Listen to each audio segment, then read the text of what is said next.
जब कबो हमनी के देश के उन्नति और प्रगति के बात करे नहीं जा तो शिक्षा एगो पिलर के काम करेला। वो पिलर जौन हमनी के संस्कार, व्यवहार, विचार सबसे जुड़ल बाटे। जी हाँ, रउरा सही समझनी विद्यालय। आज हमनी के बात करे जा रहल बनी जा गंगोत्री देवी महिला स्नातकोत्तर महाविद्यालय के बारे में। आज ओजू के प्राचार्य डॉक्टर पूनम शुक्ला जी से, जेकरा के राज्यपाल आनंदीबेन पटेल सम्मानित कैले बनी। ए बारे में हमनी के विस्तार से जानल जा। ओकरी पहले एगो हम अपन संक्षिप्त परिचय दिहल जाओ। हम हैं मिनी उपाध्याय, सबके नमस्कार और खबर भोजपुरी से बोलत बानी। आज हमनी के सामने बानी डॉक्टर पूनम शुक्ला जी। सबसे पहले खबर भोजपुरी की तरफ से और बहुत बहुत स्वागत बाटे। सबसे पहला सवाल हमनी के बाटे, आपन एक संक्षिप्त परिचय दी, बताई अपने बारे में और कुछ विद्यालय के बारे में। हमार नाम डॉक्टर पूनम शुक्ला है। हम गंगोत्री देवी महिला स्नातकोत्तर महाविद्यालय में आज प्राचार्य के पद पर काम करत हनी। आपके हम बता दी कि यहाँ पे हमके काम प्राचार्य के रूप में काम करत अभी 4 साल भइल, लेकिन विगत 16 साल से हम एक कॉलेज में पढ़ावत रहनी है as a professor, assistant professor के रूप में। हमार जो शिक्षा बाटे गोरखपुर में, वह प्रारंभ में सरस्वती शिशु मंदिर से भइल। ओकरे बाद से हमार शिक्षा जौन बाटे रेलवे जो इंटर कॉलेज बा वहां से भइल। वहां से पास कैले के बाद हम गोरखपुर विश्वविद्यालय से हमने बीए कैनी और बड़न के आशीर्वाद और सबके कृपा से बहुत ही अच्छा नंबर से हमने बीए किया, फर्स्ट डिवीजन में। पढ़ते समय ही मुझे हमरा के गोरखपुर विश्वविद्यालय के जो वीसी रहना, वो कहानी लेखन प्रतियोगिता में और क्विज प्रतियोगिता भइल रहे, निबंध प्रतियोगिता इंजीनियरिंग कॉलेज में भइल रहे, वो सब में हमके सम्मानित कैले रहना। ओकरे साथ ही हम प्राचीन इतिहास, पुरातत्व और संस्कृति विभाग से एमए कैनी। प्राचीन इतिहास में एमए कैले के तुरंत बाद हम जौन बाटे प्रोफेसर विप्ला दुबे मैडम के अंडर में रिसर्च ज्वाइन कैनी। वो दौरान हम गोरखपुर विश्वविद्यालय में एक मेहमान शिक्षक के रूप में पढ़ौलो बानी। ओकरे पढ़ौले के बाद कुछ पारिवारिक दायित्व का निर्वहन करने के कारण हम वो पढ़ाई वहां से कुछ दिन खातिर अपन स्थगित कर दिए और पुनः हम घर के कामकाज में अपने के व्यस्त कर लिए। जैसन कि कहल जाला कि समाज में एक महिला का बहुत ढेर सारा उत्तरदायित्व होला, परिवार में भी होला, समाज में भी होला, अपन काम कैले का। तो हमने के शुरू से संस्कार मिलल कि पहले परिवार है, ओकरे बाद तू अपन जो ध्यान देता वो देश है, समाज है। एक ही ध्यान में रखते हुए हम का कहने कि घर का अपन ध्यान देवे लगने। ओकरे बाद कुछ वर्ष के बाद हम एक कॉलेज के ज्वाइन कैनी, जहां हमके बहुत इज्जत और सम्मान मिलल। यही सम्मान के साथ और हमरे मेहनत के देखते हुए हमके प्राचार्य के पद पर यहाँ आसीन कर गए और सबके उससे हम विगत 4 साल से प्रचार का काम करतनी। प्राचार्य रहते हुए हमारे सामने बहुत ढेर सारी समस्याएं, चुनौती आए, जो चुनौती का हम सामना कैनी। पहले तो कॉलेज का रिजल्ट 100% भइल। साथ ही साथ ये महाविद्यालय के कई लड़किनी जौन बा खेलो इंडिया में भाग लेली सा, वहां से 6 लड़किनी को उनके गोल्ड मेडल मिलल और 4 लड़किन के रजत और 2 लड़किन के ब्रॉन्ज लौ कांस्य पदक मिलल। एक साथ ही साथ एक लड़की के जौन बाटे सर्टिफिकेट भी मिलल। ये हमारे महाविद्यालय का बहुत बड़ा मतलब योगदान रहल। एक साथ ही साथ हम जब पढ़ाई के दौरान ही जब हम गोरखपुर विश्वविद्यालय में रिसर्च करत रहनी, तब वो हम अनेक विद्यालय स्तर पे और राजकीय स्तर पे अनेक ऐसा कार्यक्रम भइले जब हम भाग ले रहनी। वहां से भी आचार्य विश्वनाथ तिवारी के हाथे हमके सम्मान मिलल है, सर्टिफिकेट मिलल है।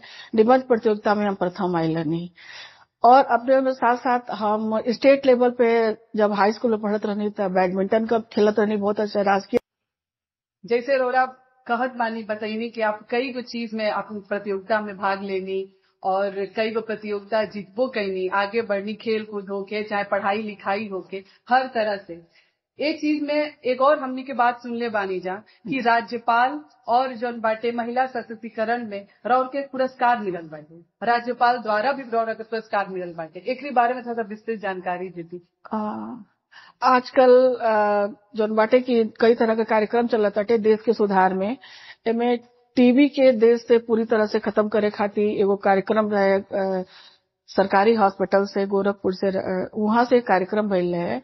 ओकरे तहत वहां के सीएमओ आयल रहना यहाँ पर और वो हमसे कहना कि आपके कार्यक्रम में एक सदस्य के रूप में काम करे के बाटे और एके आगे बढ़ावे खातिर आपके कुछ करे के बा।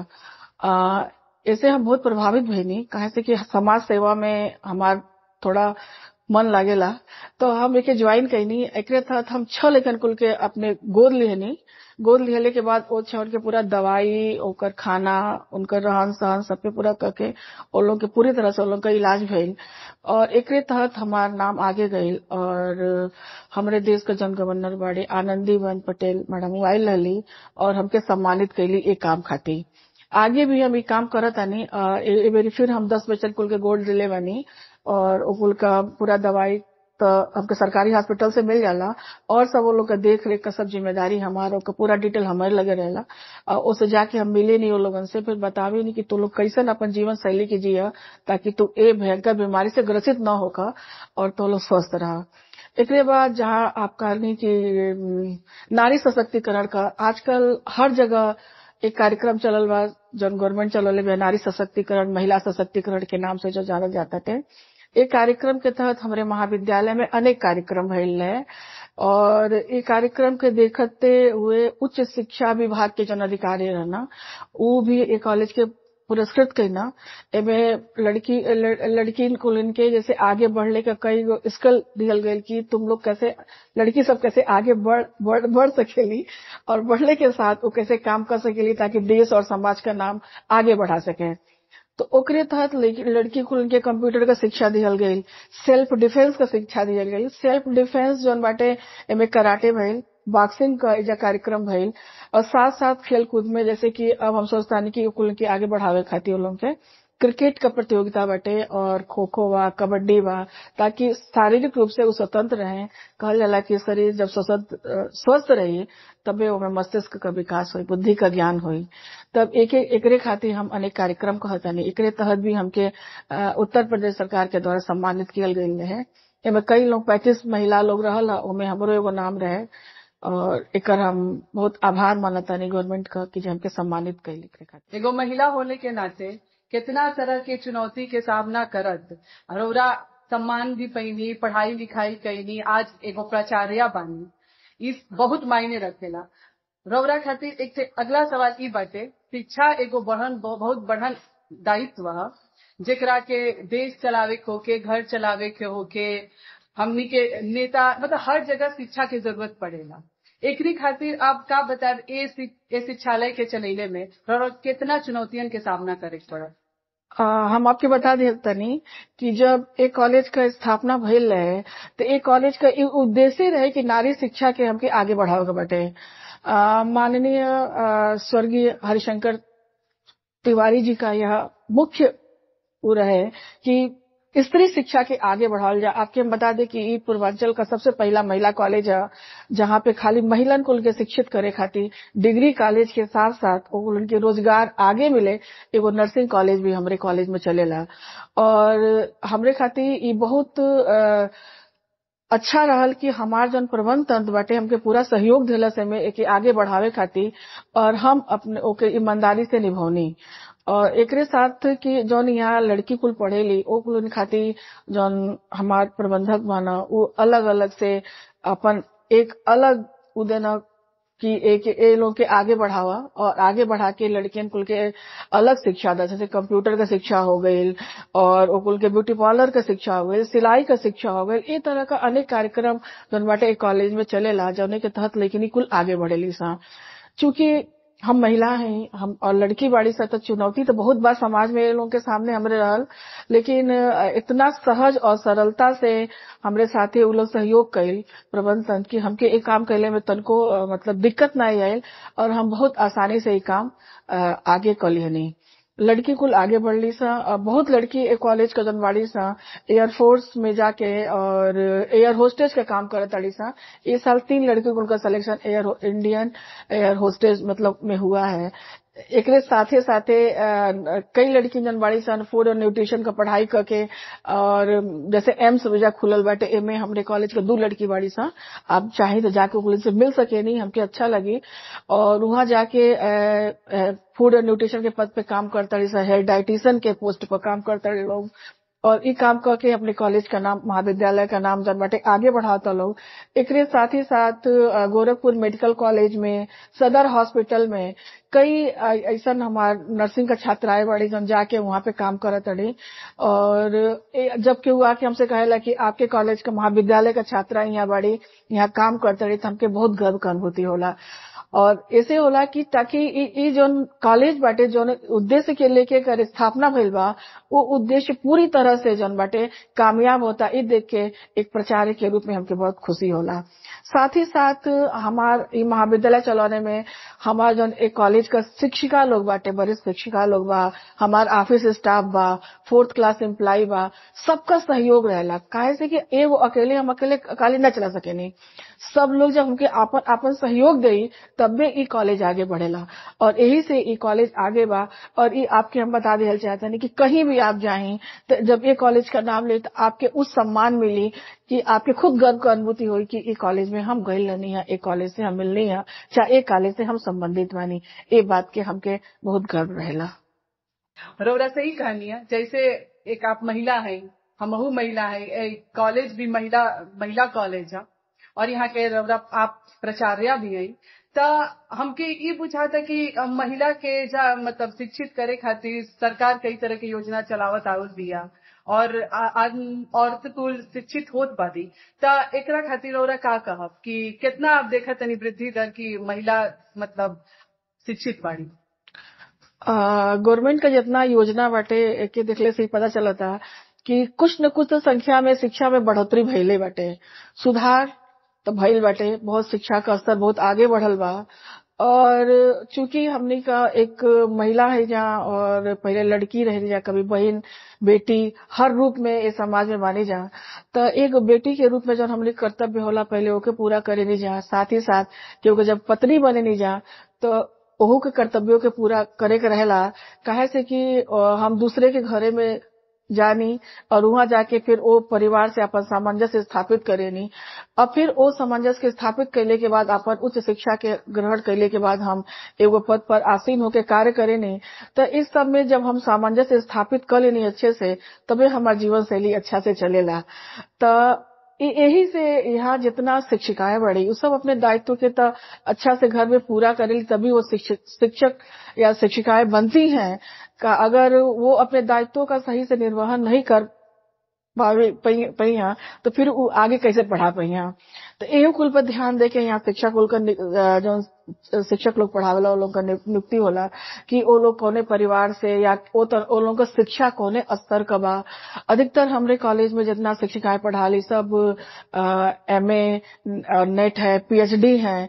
तो उनके कहा जाता है कि शिक्षा जो है वह मूल आधार होता है मनुष्य जीवन का। तो एक ही जब हम देखे नहीं जो ये मूल आधार के, तो हमके लगेला कि हमरे महाविद्यालय में जितना शिक्षिकाएं बड़ी ये सबके पूरा करेली, तब ये महाविद्यालय ये आगे बढ़ता। ऐसे तो हमें लगे बहुत समस्या आवेला, कई लड़किन कई समस्या आवेला कि हम एक घर से आयल बानी, हमके फीस का परेशानी बा, या हमके ड्रेस नहीं मिल पावता, मैडम हम कैसे पढ़ी, हम पढ़ल चाहता नहीं। तो एमे हमके बहुत गर्व महसूस होला कि हमार प्रबंधन बाटे कम से कम हर साल 100 लड़कन कुल इनके जौन बाटे फीस का व्यवस्था करेला, ओकरे कॉपी किताब का व्यवस्था करेला, ओकरे ड्रेस का व्यवस्था करेला। कोनो लड़कनी अगर आगली से कहली से कि मैडम हम काम करके पढ़ता नहीं, तो ओके इतना छूट दिहल जाला कि एक्स्ट्रा क्लास ओकर चल जाला। वो लड़की आके कॉलेज खत्म होले के बाद वो टीचर से संपर्क करके पढ़ ले। तो ई सब चीजें जो बाटे, ई समस्या तो एगो महिला, एगो लड़की, एगो स्त्री होले में जरूर हमारे सामने आवेला, लेकिन एकर समाधान कोनो कठिन नहीं बा। अगर आदमी के सामने अगर समस्या बा, तो ओकर समाधानो होला, और ओकर समाधान का ई कर्तव्य हमनी का होला कि हमनी का एक एक के तरह से एक दायित्व के निर्वहन करत हने जा। तो एमे जोन बाटे हमके सबका सहयोग मिलेला। कहल जाए कि ईश्वर ऊपर आशीर्वाद देना, जैसे ही कॉलेज आगे चलता, लेकिन कुल के इतना हम सहयोग कर पावे नहीं, वो लड़की खुल के जब हम देखे नहीं कि पास होके खड़ा होके नाइट डे तो एगो लड्डू लेके यहाँ से कहते मैडम ये खा ली हम पास हो गई नहीं। वो समय हमारे जीवन का सबसे बड़ा पूंजी मिल जाला जब लड़की आके यहाँ खड़ा होली सा और ए रूप में हमसे बात करेली सा। और हमने प्रबंध तद के यही से धन्यवाद देने की वो हमारे इतना सहयोग करेला। जैसे रौरा कहनी है कि शिक्षा खातिर लड़कियन के सहयोग मिला था, लड़की कुल आगे बढ़त रही, ये तो देख के अच्छा लागता। शहरन में तो ई कुल ठीक बाटे, लेकिन अब वो गांव के लोग, ग्रामीण लोग जो बाटे बहुत रूढ़िवादी बाटे। अब वो शिक्षा के लिए बहुत ज्यादा गांवन में बढ़ावा नहीं दिया जाए। तो एक प्राचार्य होने के नाते रौरा का कहब, जात हमारे एगो आखिरी सवाल रौरा से बाटे कि का कहब ग्रामीण वाला लोग के जे रूढ़िवादिता में अब जियता, शिक्षा के लेके आगे सोचत नहीं के कि लड़कियन के पढ़ल कितना जरूरी बा। आप जो सवाल कही है बहुत ही एक उत्तर के लिए मुश्किल बा। कहे से कि भारत ऐसा देश बाटे और जहाँ पे गाँवे में अधिकतर लोग रहता है समय, तो वो रूढ़िवादिता से तो अपने ग्रसित बा। लेकिन अब वो माहौल रहना है बेटे। हम वर्तमान समय में जब देखा था हर घर से हर लड़की शिक्षा ग्रहण खाती अपने परिवार के साथ में पुरुष रहेला, तो देखिए अपने परिवार के बाहर शिक्षा देवे खाती बहुत कम ऐसा परिवार बा जो कि जो अशिक्षित परिवार बाटे, नीचे तबके मेरे ख्याल से नीचे बा, वही उन्हीं परिवार में रूढ़िवादिता के तरीके समय समावेश ज्यादा बा। नहीं तो शिक्षित परिवार का उन्हीं से बहुत ज्यादा रूढ़िवादिता आप देख के निकल गई बा। जैसे कि मान लीजिए वो सामने नहीं जाए तो पहले अपने समझ देश के सामने बन जा, ससुर के सामने बन जा, या अपने भाई के सामने न खड़ा हो। आज नहीं बा। आज आप देखा जाता आज ये कहाँ से कहाँ पहुंच गए, चंद्रमा पर पहुंच जाता लोग, खेल में देखिए, क्रिकेट में, हॉकी में, मेडिकल में, इंजीनियरिंग में, यहाँ तक कि सीमा सुरक्षा बल में भी लड़कियों को इनका बहुत ही लेकर लगा हुआ। तो गाँव को भी देखा था कि अरे वो लोग अपने आगे करा था लोग वो लड़कियों के शिक्षित करे खातिर अब शहर भेजा था। अब का है कि गवर्नमेंट गांव में भी व्यवस्था कर दिले बा कि जो सरकारी स्कूल के माध्यम से कि लड़की के पूरा शिक्षा के दायित्व दिया बैठे। उत्तर प्रदेश पुलिस के इम्तहान में हर तरह का इम्तहान हर तबके का लोग लगा कहे किसी काम की बात से हम बहुत जोर देते हैं। कहा से हमारे कॉलेज में हम देखेंगे कि हर वर्ग का लेकिन बहुत दूर दूर से लड़की को अब पढ़े बताओ नहीं मैडम हम पढ़ कहीं बढ़ना चाहता नहीं, बहुत खुशी हो। अब बहुत सुधार हुआ अपने देश में शिक्षा के माध्यम से। और शिक्षा हर आदमी के जीवन में बहुत महत्वपूर्ण होना, चाहे उच्च वर्ग के होके चाहे निम्न वर्ग के होके, शिक्षा बहुत जरूरी है। कल जला बिना शिक्षक व्यक्ति जब होला तो जानवर के पूछ के समान होगा। शिक्षा बहुत जरूरी है। जरूर सही कहानी है कि शिक्षा बहुत जरूरी बाटे, चाहे महिला होके चाहे पुरुष होके। सही बात ये बाटे देश खातिर, समाज खातिर, चाहे घर चलावे खातिर, केहू कोनो भी क्षेत्र में होके हमनी की शिक्षा बहुत जरूरी है। और आज बहुत अच्छा लगा मैडम जी से बात करके। और यही के साथ खबर भोजपुरी से मिली उपाध्याय गौरव सभी के प्रणाम। आप सभी आएंगी, विशेषकर मम्मी जी, आपके बहुत बहुत धन्यवाद। आप हमके मौका दीजिए हम बातें भी आपके सामने व्यक्त करिए, एक खातिर बहुत बहुत धन्यवाद। और जो की भोजपुरी में आप पहल करता नहीं, हमारा आशीर्वाद बा कि चैनल बहुत आगे जाए और आगे तरक्की करे। पुनः आपके बहुत बहुत धन्यवाद।